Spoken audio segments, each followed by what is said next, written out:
Menggunakan ban dalam bekas, warga mengevakuasi bayi dari rumahnya yang terendam sedalam 2 meter di kawasan Kebon Pala dan Tanah Rendah, Kampung Melayu Jatinegara, Jakarta Timur. Tingginya banjir menyebabkan aktivitas warga terganggu sehingga terpaksa menerobos banjir untuk mengungsi. Banjir sedalam lebih dari 2 meter akibat luapan aliran Kali Ciliwung yang melintas permukiman dan tak mampu menampung tingginya debit air lantaran mendapat kiriman dari bendungan Katulampa Bogor. Sebagian warga masih ada yang bertahan di lantai 2. Warga berharap agar pemerintah bisa mengatasi banjir di lingkungan mereka yang terus berulang. Dari Jakarta, Rio Manik, iNews melaporkan.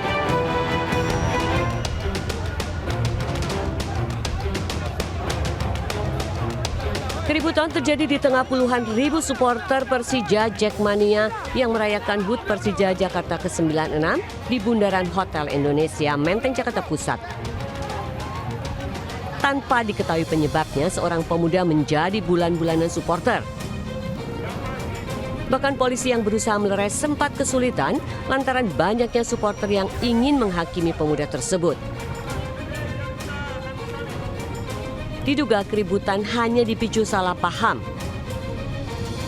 Guna mencegah keributan meluas, polisi meminta supporter membubarkan diri dan kembali ke rumah masing-masing. Sebelumnya puluhan ribu Jackmania tumpah ruah sambil menyalakan flare dan kembang api di Bundaran Hotel Indonesia. Aksi ini biasa dilakukan setiap tanggal 28 November untuk merayakan hari ulang tahun Persija. Dari Jakarta, Fani Sanjaya, iNews melaporkan.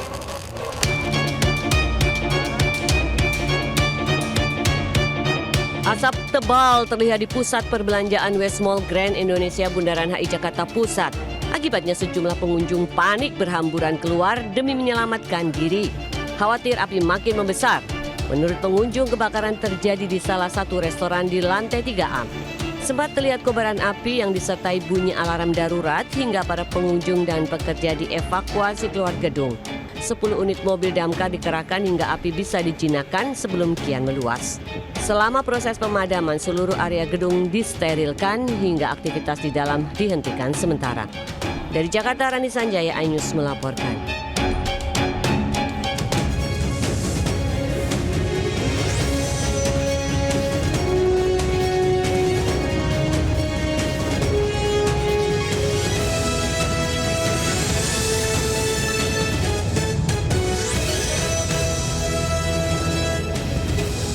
Sejumlah artis yang bertarung di Pilkada unggul menurut hasil hitung cepat Quick Count. Lintas iNews Siang segera kembali.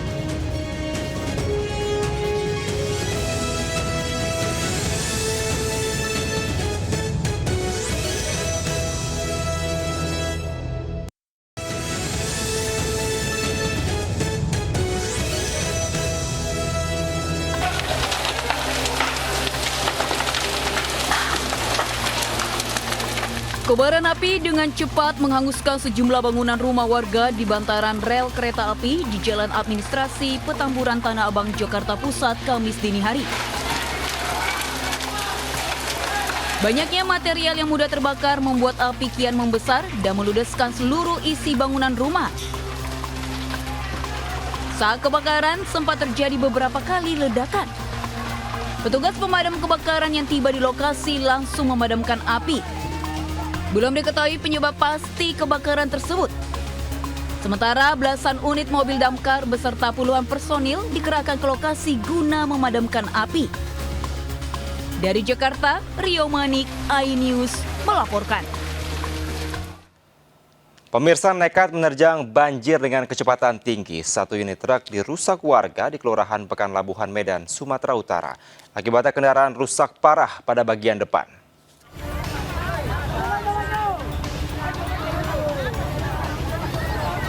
Kaca depan truk tanpa muatan ini pecah usai dilempari warga dengan batu di Jalan Komodor Laut Yosudarso, Pekanlabuhan, Medan, Labuan Kota, Medan. Kaca pecah akibat warga emosi lantaran truk tetap melaju kencang di tengah banjir. Meski truk jadi sasaran amuk warga, sopir tidak dihakimi sehingga ia bisa melanjutkan ke tujuannya dengan kaca depan rusak. Karena kenceng dia, jadi dia itu keceprat ke jalan, ngenai orang itu. Makanya dilempari. Jadi supirnya tadi kayak mana, Pak? Ini lempar. Selamat orang juga. Selamat ya. Banjir yang terjadi ini akibat tanggul penahan air Sungai Deli jebol.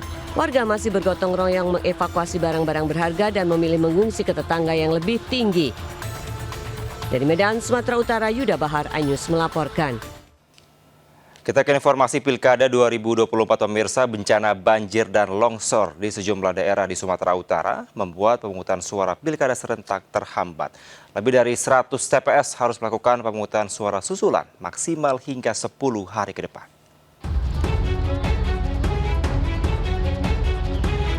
Bencana banjir dan longsor yang melanda sejumlah wilayah di Sumatera Utara membuat KPU Sumut terpaksa menunda pelaksanaan pemungutan suara Pilkada 2024 di sejumlah TPS. Ada 5 kabupaten yang terdampak, yakni Medan, Deli Serdang, Asahan, Binjai, dan Kabupaten Nias.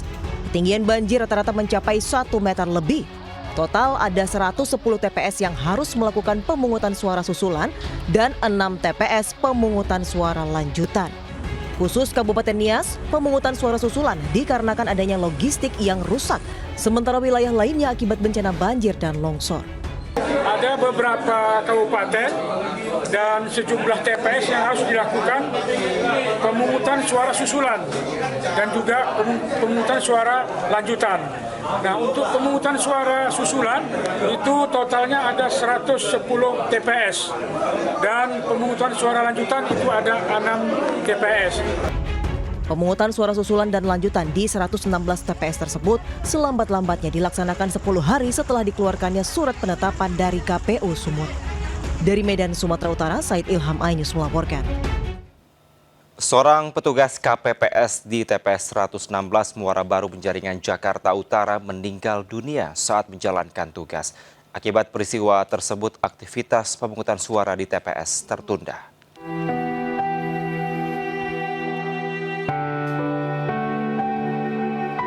Seorang petugas KPPS meninggal dunia saat bertugas di TPS 116 di Muara Baru Penjaringan, Jakarta Utara.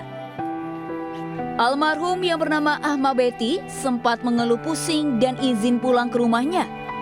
Ia sempat dibawa ke rumah sakit hingga akhirnya dinyatakan meninggal dunia. Akibat kejadian ini, aktivitas pemungutan suara di TPS sempat tertunda. Sementara keluarga sangat terpukul dengan kepergian almarhum yang begitu tiba-tiba. Sebelumnya, pria berusia 47 tahun masih terlihat sehat. Bahkan masih sempat bercanda di TPS. Dia tuh pulang dari sana udah nggak kuat, terus pulang, dia pusing, langsung ngejatuhin ke tempat tidur, kejang. Udah langsung dibawa ke IGD. Dia kan dari sini, terus pindah ke sini. Ngobrol, maksudnya bercanda di sini, ngobrol-ngobrol. Karena selama aja orangnya humoris ya, ngobrol-ngobrol sama yang lain, jadi supaya nggak tegang. Rabu petang, jenazah almarhum dibawa untuk dikebumikan di kampung halamannya di Balaraja, Tangerang, Banten. Dari data Kemendagri, total ada 7 petugas TPS yang meninggal saat pelaksanaan Pilkada serentak 2024. 4 merupakan petugas KPPS, 3 lainnya adalah petugas Linmas. Dari Jakarta, Sofian Firdaus, iNews melaporkan. Pemirsa, sejumlah artis yang ikut bertarung di Pilkada serentak deklarasikan kemenangan setelah unggul hasil hitung cepat quick count. Namun beberapa artis lain seperti Syahrul Gunawan dan Krisdayanti harus menelan pil pahit kekalahan.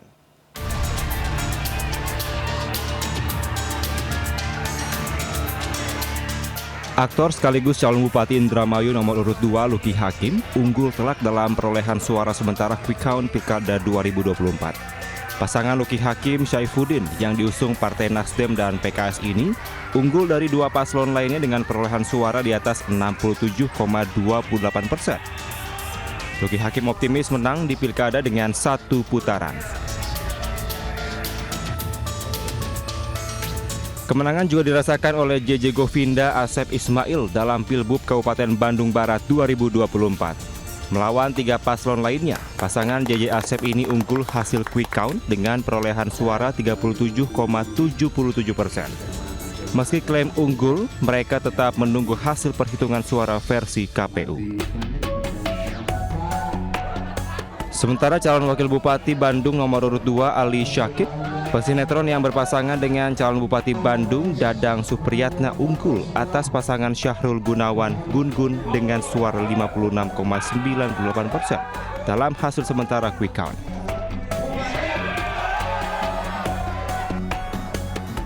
Pasangan calon wali kota dan wakil wali kota Bandung Muhammad Farhan Erwin juga bersyukur atas kemenangan memimpin perolehan suara hitung cepat dari sejumlah lembaga survei. Pasangan Farhan Erwin ini unggul dari ketiga pasangan calon lainnya dengan perolehan suara 44,73%. Tim Liputan iNews melaporkan.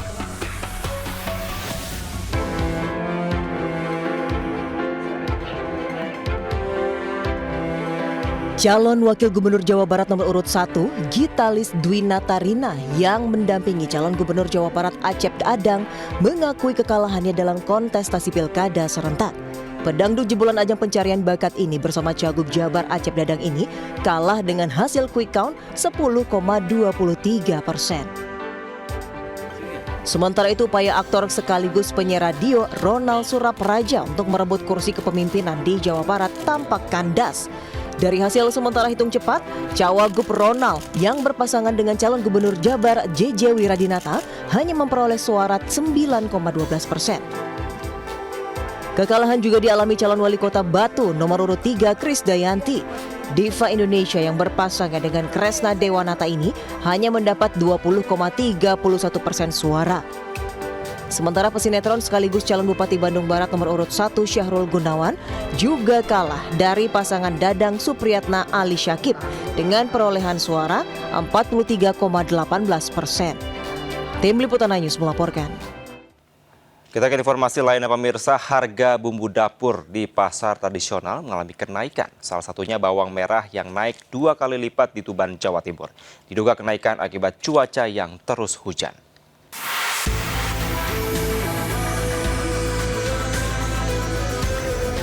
Kenaikan harga bumbu terjadi di sejumlah pasar tradisional, salah satunya di Pasar Baru, Jalan Gajah Mada, Kabupaten Tuban. Kenaikan harga yang paling dirasakan yakni bawang merah yang naik hingga 2 kali lipat. Sebelumnya bawang merah dijual Rp16.000 per kilo, kini melejit hingga Rp36.000 per kilo. Sementara bawang putih masih bertahan harga Rp40.000 per kilo. Hal ini berbanding terbalik dengan harga cabai yang mengalami penurunan. Seperti harga cabai yang semula Rp40.000 kini berada di kisaran Rp25.000 per kilo. Sementara cabai merah sebelumnya Rp30.000 kini menjadi Rp15.000 per kilo. Cabai turun, bawang merah naik.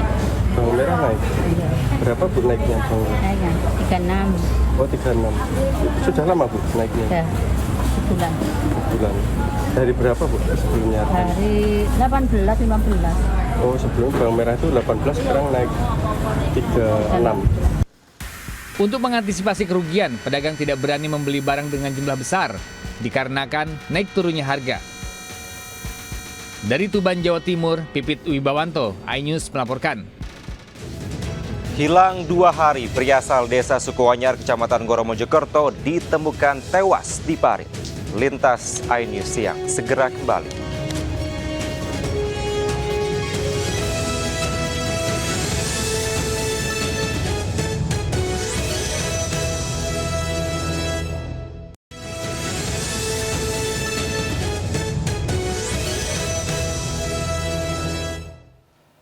Anda masih di Lintas iNews siang pemirsa, dipicu saling ejek di media sosial. 2 kelompok pelajar terlibat tawuran di 2 lokasi di Jambi. Polisi berhasil mengamankan 32 pelajar yang terlibat tawuran.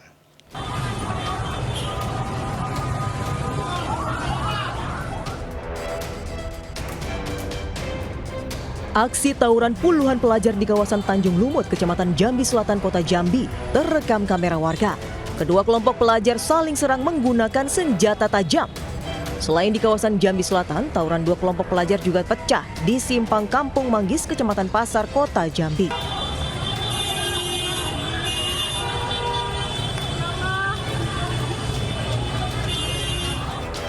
Sekumpulan pelajar melarikan diri saat dikejar mobil polisi yang melintas di lokasi kejadian. Petugas yang menyelidiki kasus kemudian mengamankan 32 pelajar yang ikut dalam aksi tawuran tersebut. Polisi juga menyita barang bukti senjata tajam. Diketahui tawuran di dua lokasi berbeda pada hari yang sama dipicu persoalan saling ejek di media sosial. Penyebab adanya peristiwa ini adalah provokasi di media sosial. Jadi mereka melakukan provokasi sehingga timbul emosi dari masing-masing pihak sehingga akhirnya mereka bertemu dan melakukan aksinya. Usai diamankan, puluhan pelajar diminta menghadirkan orang tua untuk dilakukan pembinaan agar tidak mengulangi perbuatan serupa. Dari kota Jambi, Adrianus Susandra, iNews melaporkan. Seorang pria ditangkap karena tawarkan jasa PSK online di Ogan Komering Ilir, Sumatera Selatan. Aksi tersebut terungkap setelah polisi mengintai korban yang dipekerjakan pelaku sebagai PSK.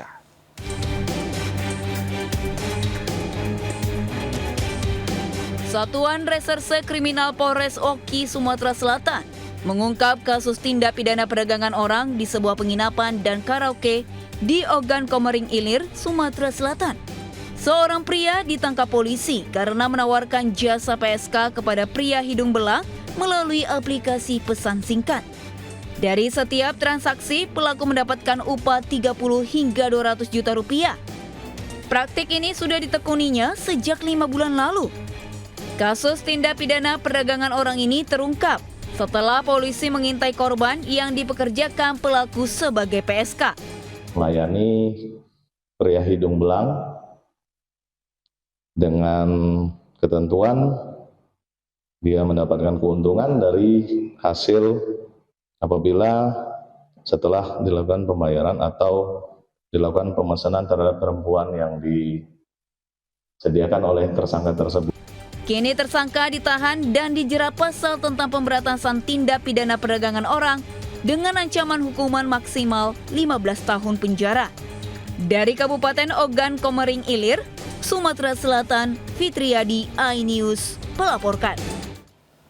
Lecehkan bocah seorang kakek ditangkap polisi di Maros, Sulawesi Selatan.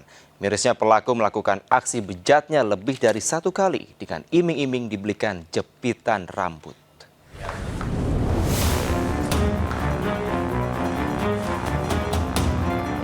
Pria lansia berinisial HG tidak berkutik saat digiring petugas unit perlindungan perempuan dan anak Polres Maros, Sulawesi Selatan. Kakek berusia 68 tahun ini diduga melecehkan bocah 8 tahun yang merupakan tetangganya sendiri. Pelaku memperdaya korban dengan iming-iming akan dibelikan jepitan. Aksi bejatnya terbongkar saat ayah dan tantenya mendapati korban saat sedang berada di rumah pelaku dan menemukannya tanpa busana. Tak terima, keluarga korban langsung lapor polisi. Dari hasil visum, petugas menemukan tanda pelecehan yang dilakukan pria itu. Korban datang ke sana untuk menagih janji sama pelaku ini. Untuk dari pengakuannya Bu, seberapa kali Bu dilakukan ini?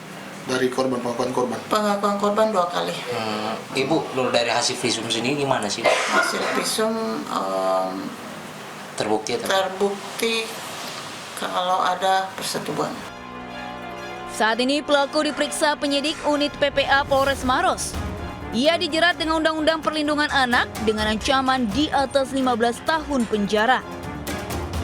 Dari Kabupaten Maros, Sulawesi Selatan, Wahyu Ruslan, iNews melaporkan. Pemirsa, rumah indekos mewah digerebek karena dijadikan tempat industri ganja sintetis di Bandung, Jawa Barat. Barang bukti ganja ditemukan polisi setelah disembunyikan di bawah tempat tidur.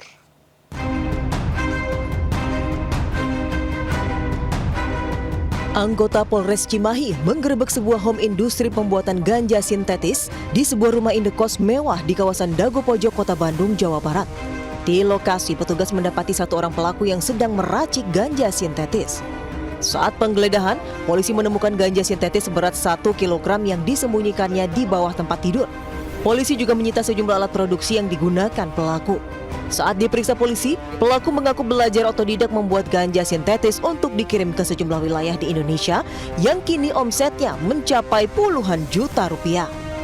Kan kalau untuk bahan-bahannya yang bersangkutan itu memesan melalui JME, kemudian yang bersangkutan meracik untuk tembakau sintetisnya di tempat ini ya, di sebuah kos-kosan di daerah Dago Atas ya.